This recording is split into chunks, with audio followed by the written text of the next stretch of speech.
मेरे दोस्तों, welcome two part 2। अगर आपका बेटा हर छोटी बात पर आपके पास आए और आपसे पूछे कि पापा ये काम कैसे करना है, वो अगर हाथ पे हाथ डालकर बैठा रहे और ये सोचे कि सब काम पापा को मेरे लिए करना है, तो आप उसे थप्पड़ मारेंगे और उसको इडियट समझेंगे। आप कहेंगे कि बेटा कभी कभार अपना दिमाग और अपना हाथ भी चला लिया करो। जहां तक मैं समझता हूं, खुदा भी हमसे यही चाहता है। इसलिए कोशिश करने वाले लोग, अपने ऊपर भरोसा रखने वाली कम्युनिटी ज्यादा कामयाब और तकमील शुदा है।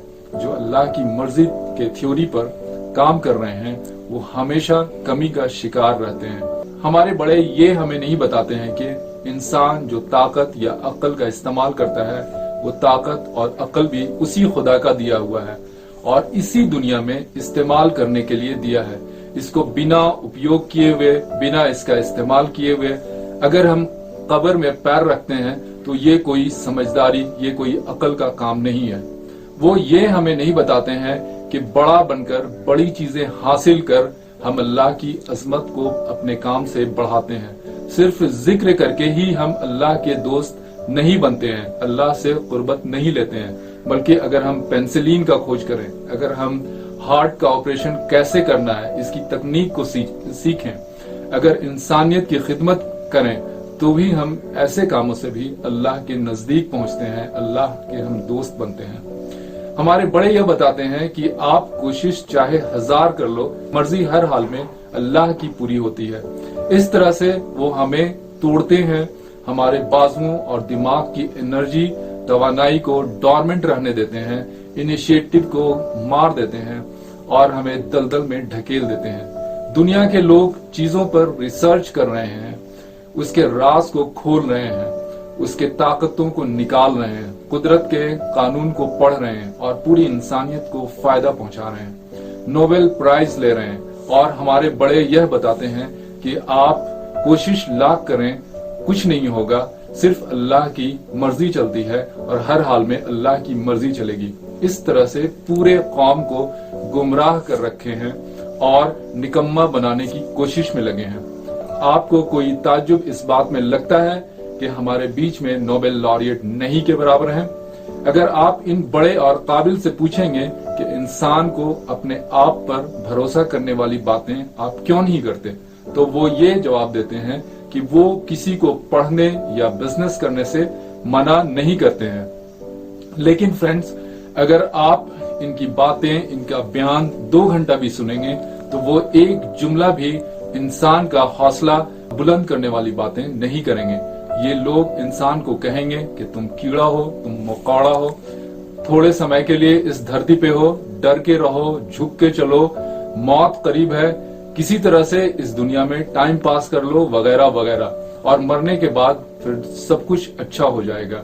ऐसे काबिल लोगों से अल्लाह हर कौम को बचाए। यह हम सब लोगों को पता है कि हम कुदरत के सामने कुछ भी नहीं है, हम कुदरत के सामने कितने छोटे हैं। एक सांस के बाद हम दूसरी सांस ले पाएंगे कि नहीं, ये हमें पता नहीं है। एक निवाला खाने के बाद हम दूसरा निवाला मुंह में डाल पाएंगे कि नहीं, ये हमें पता नहीं है।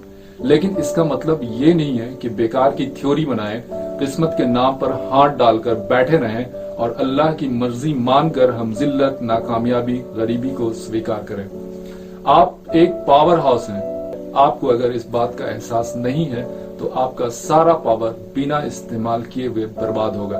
आपकी बेपनाह एनर्जी सोई रहेगी। ये ऐसा ही है जैसे आपके पापा ने आपके लिए आपके बैंक अकाउंट में 100 करोड़ रुपया डाल दिया हो और आप एक साइकिल पंक्चर या एक पान की दुकान चला रहे हैं और आपको पता नहीं है कि आपके पापा ने आपके बैंक अकाउंट में 100 करोड़ रुपया आपके लिए डिपॉजिट कर दिया है। और हमारे समाज के बड़े लोग, समझदार लोग, लर्नेड लोग आपको ये बताएं कि पान की दुकान चलाना और साइकिल पंक्चर की दुकान चलाना अल्लाह की मर्जी है, ये आपकी किस्मत है। इसी छोटी सी जिंदगी में एक आदमी क्या से क्या बन जाता है, एक गुलाम एक राजा बन जाता है। मैं इस बात में विश्वास करता हूँ कि जब एडमंड हिलरी और नॉर्गेट टेंजिंग माउंट एवरेस्ट पर चढ़ने के लिए घर से निकले होंगे, तो उन्होंने ये नहीं सोचा होगा कि माउंट एवरेस्ट पर जाना अल्लाह की मर्जी है, बल्कि उनके दिमाग में यह बातें होंगी کہ کامیابی یا ناکامیابی ان کے کوشش، ان کے جتن، ان کے سمجھداری اور ان کی محنت پر منحصر کرتا ہے۔ اور اگر وہ یہ سوچتے کہ ماؤنٹ ایورسٹ پر چڑھنا یا نہ چڑھنا اللہ کی مرضی ہے تو ان کا نام بھی ہم لوگوں نے آج نہیں سنا ہوتا۔ ہوائی جہاز اس لیے ایجاد نہیں ہوا کہ یہ رائٹ بردرز کی قسمت میں لکھا تھا کہ وہ اسے ایجاد کریں گے اور وہ گھر پر بیٹھے رہتے تھے، یا ان کو ایک ہوائی جہاز بنایا کہیں راستے میں گرا پڑا ہوا ملا اور اس کو انہوں نے دنیا کے سامنے پیش کیا۔ نہیں، رابرٹ گرین ایک رائٹر ہے، انہوں نے ایک کتاب لکھی ہے ماسٹری۔ اگر آپ اس کو پڑھیں گے تو پتا چلے گا کہ دونوں بھائیوں نے ہوائی جہاز کو بنانے کے لیے کتنے پاپڑ بیلے، کتنا خطرہ اٹھایا، کتنے ناکامیابیوں کا سامنا کیا، کتنا وقت اور محنت اس کام میں لگایا۔ اور ہمارے بڑے لوگ ہمیں یہ سمجھاتے ہیں، ہمیں یہ کہتے ہیں کہ اللہ نے سب کچھ ہمارے لیے پہلے سے طے کر دیا ہے، ہماری کوشش کرنے یا نہ کرنے سے کوئی زیادہ فرق نہیں پڑتا ہے، ہر چیز میں اللہ کی مرضی ہے۔ عقل مند آدمی جب ایک چیز، ایک تکنیک کام نہیں آتا تو دوسری ٹرائی کرتا ہے، اور وہ بھی کام نہیں کرتا تو پھر تیسری ٹرائی کرتا ہے، اور اسی طرح کوشش کرتا رہتا ہے جب تک کہ وہ کامیاب نہ ہو جائے۔ لیکن ہم لوگ ایک ہی چیز جو قسمت کی تھیوری ہے اس کو لے کر بیٹھے ہیں، ہم ہسٹری کو جھٹلاتے ہیں۔ کوشش انسان کی بہادری، اس کی ہمت، اس کی قابلیت کو کریڈٹ نہ دے کر ہم قسمت کے سر پر صحرا پہناتے ہیں۔ جب ہمیں قسمت کا انتظار میں بیٹھے رہنے سے کچھ حاصل نہیں ہوتا تب ہم کہتے ہیں کہ دنیا اور اس کی چیزیں ہمارے لیے نہیں ہے، خدا ہمیں ساری چیزیں جنت میں دے گا، یہ دنیا دوسرے برادری کے لوگوں کے لیے ہے۔ بہت ساری چیزیں ہمارے کنٹرول میں نہیں ہیں، بہت ساری چیزیں ہمارے کنٹرول میں ہیں۔ ہم زمین سے پانی، تیل، اناج نکال سکتے ہیں، ایٹم کو توڑ کر اس سے بے پناہ طاقت آزاد کر سکتے ہیں، 1000 ٹن بھاری لوہے کو ہوا میں اڑا سکتے ہیں۔ جن چیزوں پر ہمارا بس چلتا ہے اس کو ہم قسمت کا بہانہ دے کر کیوں چھوڑ دیں؟ اللہ نے ہمیں سارے ترکیب عزت اور امن سے رہنے کے لیے دیے ہیں، ہم اس کا استعمال کریں، اپنے اوپر بھی بھروسہ رکھیں، اپنے انٹیلیجنس کو انسلٹ نہ کریں، خدا کو بڑا ماننا اور اپنے آپ میں کانفیڈنس رکھنا، اپنی طاقت اور اپنے عقل میں بھروسہ رکھنا دونوں الگ الگ چیزیں ہیں اور وہ ایک دوسرے کے مخالف نہیں ہیں۔